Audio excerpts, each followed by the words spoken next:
Here's one thing I want to talk to you. It's very important as well. Okay, this is the third technique that I want to share with you regarding the questioning strategies. Okay, and that is they're called the rookie journey.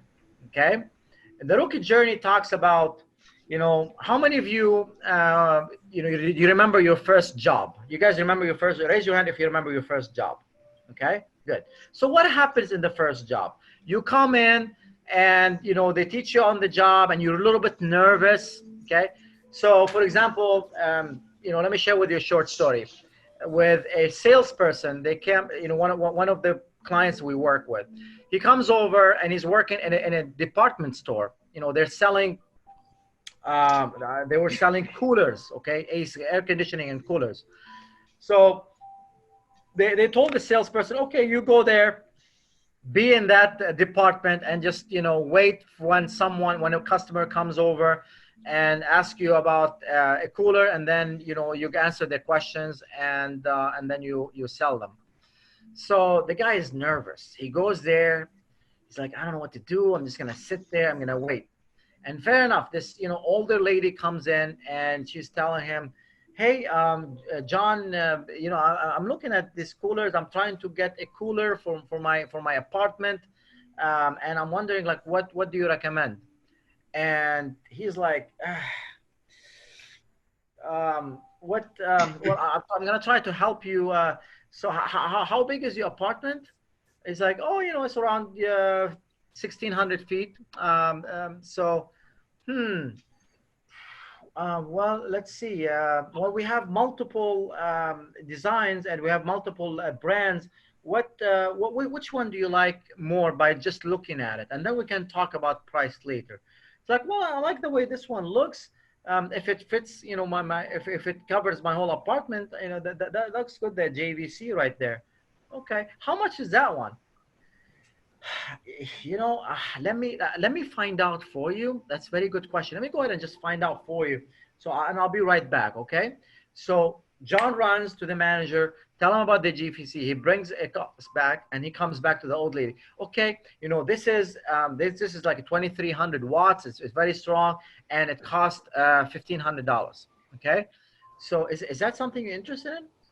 Like, yeah, I think that would be something that will work very well. Like, that's very good. What would you like me to do? She's like, oh, how do we package it? It's like, okay, let me see if I can maybe take it from here and bring it to you to the registrar, okay? And then he goes, he asks the manager, like, oh, what should I do? It's like, okay, just bring this stroller, put it on the stroller and take it to the registrar. So he brings it to the registrar, they scan it, she pays, and then he takes it out to the car, delivers it. She was very happy, and then she tips him. Okay.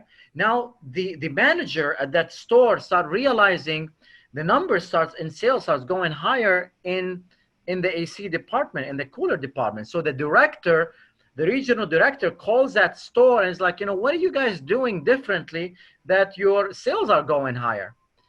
And the manager says, well, we're not really doing anything differently. But wait a second, we have this new salesperson that we hired just like a month ago.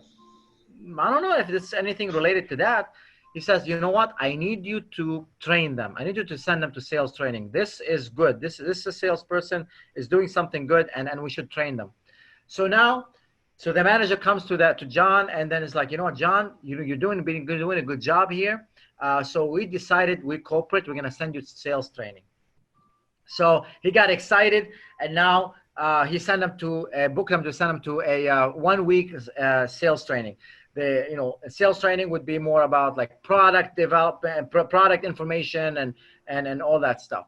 So he goes there. He comes back, John, now more confident. He comes out confident. He knows his product. He knows, the specifications. He knows the features. He knows the benefits. He knows what to say, how to overcome objections, and everything that goes around in this business. He now learns it, and he has a lot of notes, and he's all equipped and ready.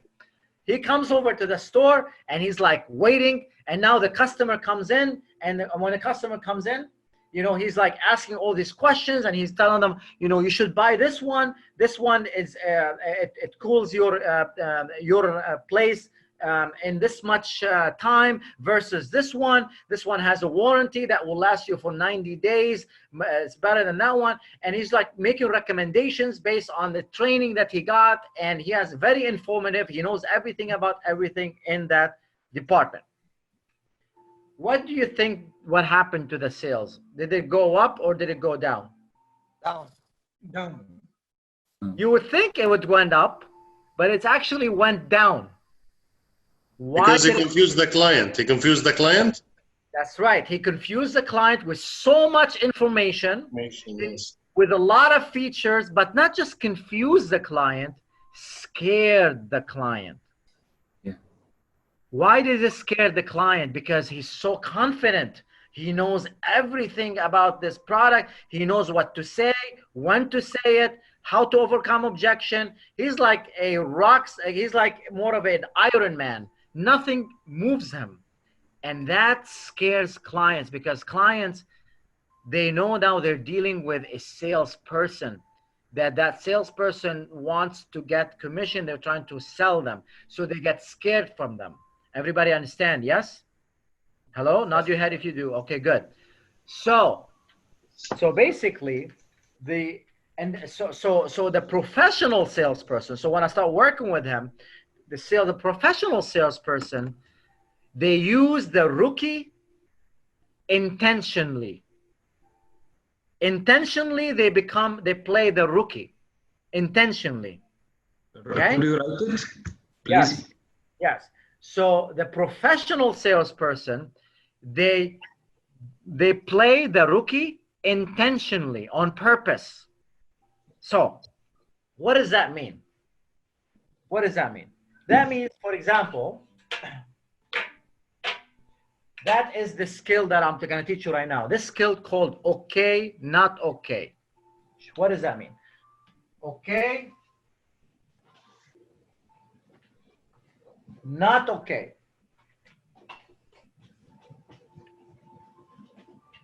Okay, okay, not okay. So this methodology talks about that you always want to maintain the okayness of your client at all time. You want to make sure your prospect and your clients are always okay. And sometimes in order for them to feel okay, you need to make yourself not okay. So let me interrupt.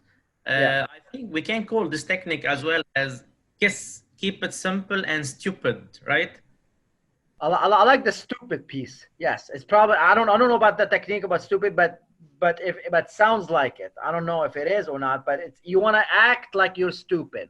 Simple and stupid, exactly. KISS, keep it simple and stupid. Because sometimes even you know, act as you don't know it to avoid the scaring of the client. Exactly. And that's why after finishing this, Muhannad, I want to go back to your question that you asked me, and I want you to start putting those two together, okay? How would you be able to ask these questions and act stupid around it? And the way you ask these questions, how it's going to allow the prospect to feel okay? Because if you already know the answers and you're telling them, oh, you're probably, dealing with this problem and this problem and this problem, who's okay? Is the prospect okay or not okay right now if you're telling him what his problems are? It's not okay. Not okay. Of course it's not feel comfortable. You're calling his baby ugly. Nobody likes to be called, have his baby be called ugly, right? So never call your baby ugly, ever. Basically, if you see a problem, if you see they're doing something wrong, don't ever tell them that you're doing it wrong. Because now you're calling the baby ugly. So, but how you do it is you go not okay. So basically you would go like, I'm so sorry. I must have said something that, caused you to say that. Did I do anything wrong? That would be, I'm going not okay. And when someone is going not okay, what do usually people do? Do they punish them or they rescue them? It's fine. They're telling it's fine. It's fine. Don't worry about it. Okay, like for example, you know, if you're passing by, you know, a grocery store or whatever, and then you see like a miskin, right? This is like somebody's miskin, and you know, and you want to help, right? So now you feel, and you're having a bad day, but now you see this miskin, you see like this poor man or poor woman, and then you go take some money out of your wallet and you give them some of that money. Okay, you, between you and yourself and God, you're gonna feel okay, right? Why did you feel okay? Because now you realize there's other people who are not okay more than you. Everybody understand? Yes. So look, I know this is all new, and you may be like a little bit now thinking, it's like, okay, so what am I gonna do with this? Don't worry. Remember, this is all pieces of the puzzle. Okay, and it's gonna take time to put it in place, and that's why the reinforcement is so important, to start practicing this stuff. So just understand that anytime that someone, like for example, how did you get my number? You know, I apologize. I just gonna be honest with you. I got you. See, like how I'm tactic, like I'm what's the word in English? Like I'm stuttering. I'm stuttering on purpose.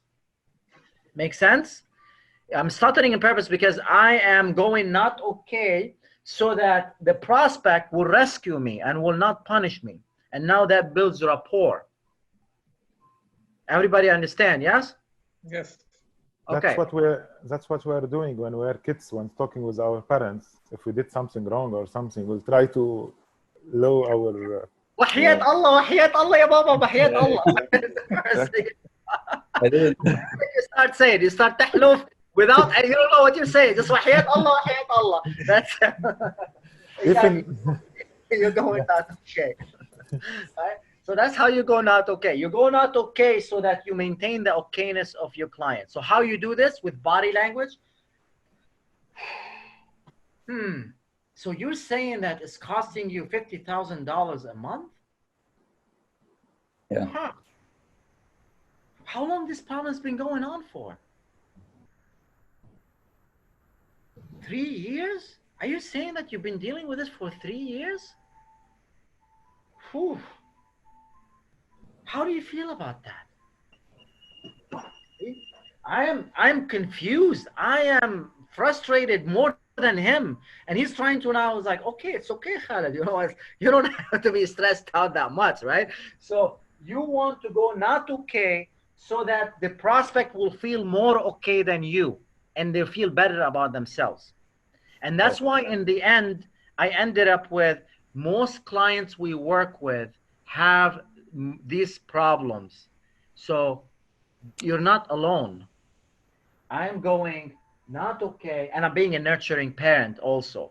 And this way he can feel okay. So I'm going to open it for some questions right now, because by now you should have probably like 2 or 3 questions. I notice people like they're nodding their heads and things like that. So I'm going to open some questions right now. What questions do you have?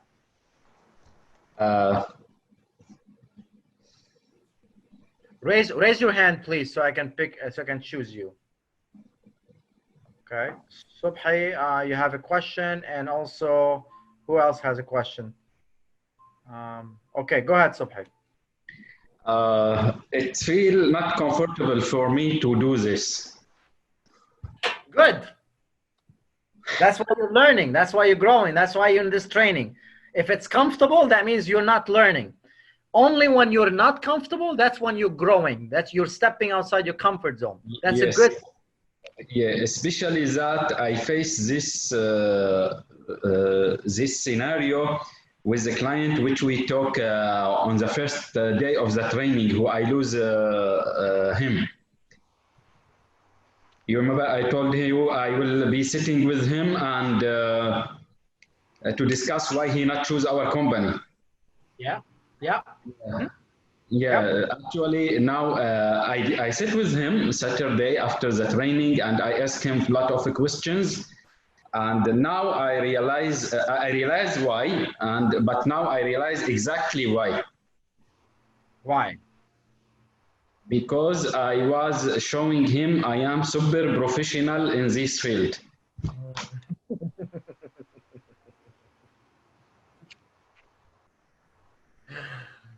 And I have here a lot of notes of his comments over the phone. Yeah.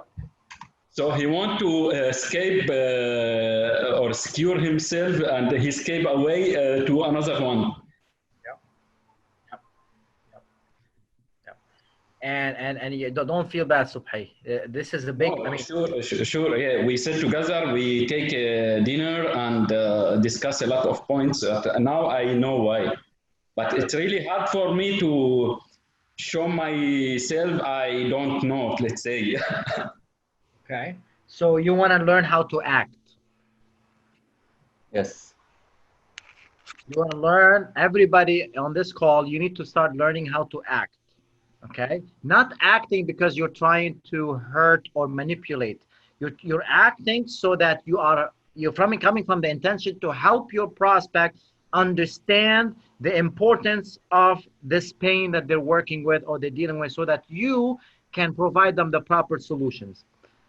Okay, that's why sales is all about acting. There's a lot of acting in it, but you have to come from a positive intention. If you're not coming from a positive intention, then it's gonna actually hurt you on the long term. And remember, when I started this training before, I made you all like raise your right hand and make a promise that you're gonna use these techniques for the best good for others. Okay, so and everybody raise your hand, and that's the reason why we're going through this. This stuff you won't see it, in traditional sales training. Okay, you won't see it. I promise you won't see it. So this is gonna make you a super salesperson, not just a regular. You make you a super salesperson if you're coming from the right intention and if you practice them, because this is gonna require a lot of practice from you. So how are we able to implement the okay, not okay? You implement it through your body language. How many of you know Colombo? Have you watched that Colombo series?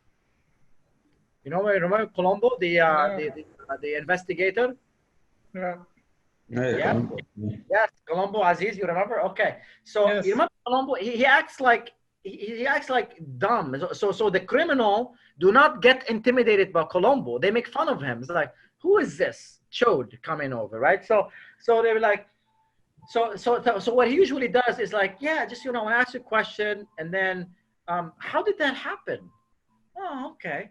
Huh.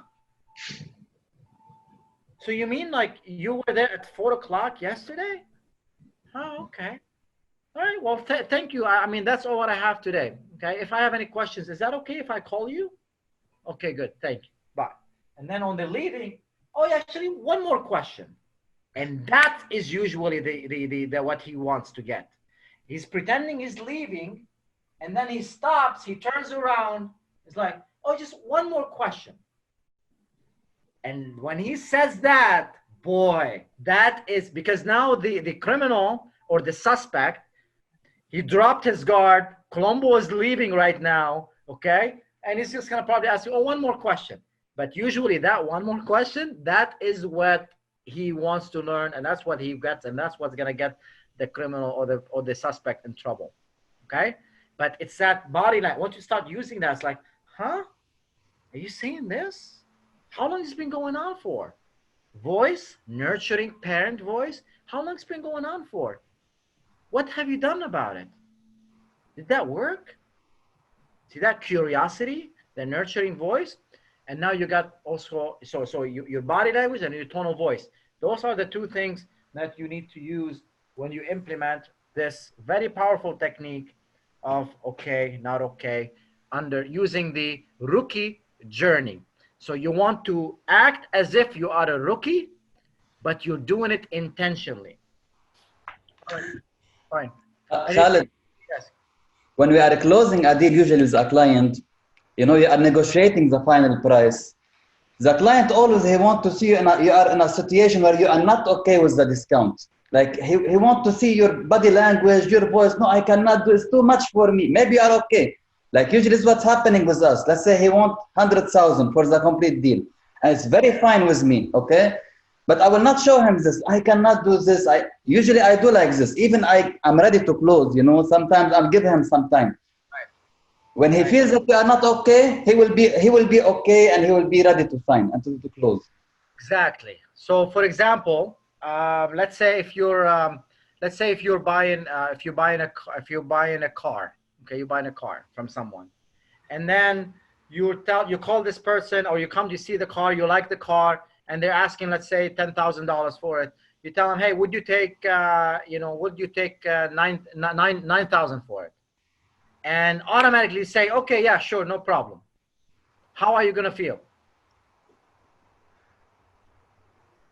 You will feel that there is something wrong in this car, and you are directly wanting to. Exactly, because he was so agreeable that he Yeah. accepted your discount right away. That maybe it could be either maybe something wrong with the car, or you could have asked for more and he would have accepted. Yes. Versus if he said, whew, 9,000? Yes. Man. I feel hard that to reach it. And I was like, and then you go, it's like, okay, how about 95? Yeah. Yeah. Yeah. He will be willing to go for 9,000, but just because you did this, 9,000? Okay, how about 95? Okay, yeah, 95 is better, right? So now you're not negotiating, you're letting them negotiate for themselves. Yes. And that's where everything makes the biggest difference. Yes.